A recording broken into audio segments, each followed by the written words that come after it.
In the name of Allah, the most beneficent, the most merciful. How to give dawah in 2 minutes. Okay, we have two types of dawah, active and passive. Active dawah is when you're engaging in conversation, you ask people questions. Passive is when they ask you a question. Let's start with the passive. Okay. Excuse me, Abdullah, why do you have a beard? That's a very good question, John. Thank you for asking that question. Now, before I started to grow a beard, I had exactly the same question. And I realized in order for you to understand the answer, you have to understand the concept of Islam. Do you have some time? Let's do another scenario. Susan comes up to Aisha. Hi, Aisha. Why do you wear the hijab? That's a very good question, Susan. And before I started to wear the hijab, I had exactly the same type of question.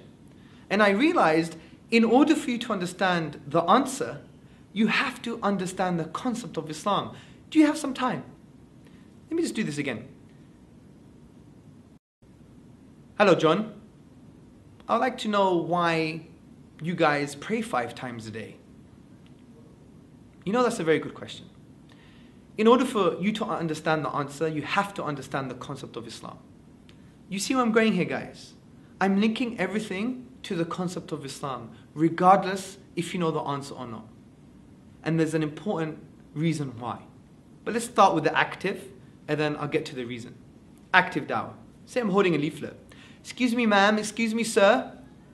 Today we're talking about what's your goal? Oh, that's very interesting. Thank you for stopping and wanting to engage with me. You found that interesting, well, so do I. And I've realized that in order for you to understand what's your goal in life, you have to understand the concept of Islam. You see what I've done? Even by asking him a question, I'm linking it to the concept of Islam. Now, why are we doing this? Because, brothers and sisters, our answers come from Tawheed, our answers come from our concept. Meaning that Allah subhanahu wa ta'ala exists, He is one, He deserves to be worshipped. The Quran is a miracle, it's His revelation, and the Prophet sallallahu alaihi wasallam is indeed the final prophet. If we establish this concept as a truth, then whatever comes from truth is true.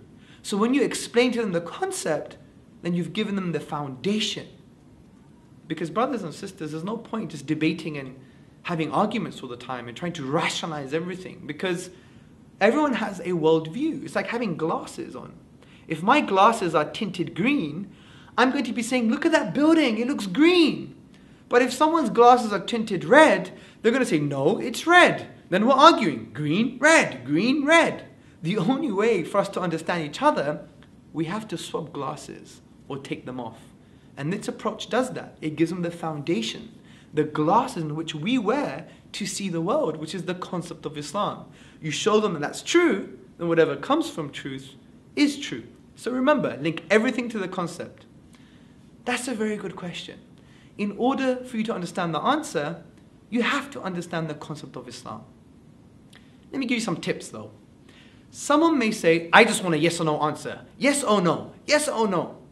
I would humbly say, well, that's very interesting, but yes or no is not the answer. For example, what's your name? Yes or no. How many days in the week? Yes or no. What's your views on abortion? Yes or no. Yes or no doesn't represent the true answers. So if you're sincere, then you'll know.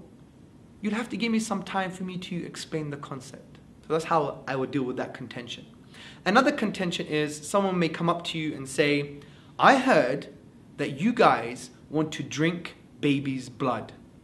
Now you're not going to respond by saying, well, that's a very good question. In order for you to understand the answer, you have to understand the concept of Islam. No, you don't do that because you're implying that we do drink baby's blood. In these type of questions, this is what I would do. Of course we don't drink baby's blood. Are you crazy? But in order for you to understand anything about Islam, you have to understand its concept. Do you have some time for me to explain this to you?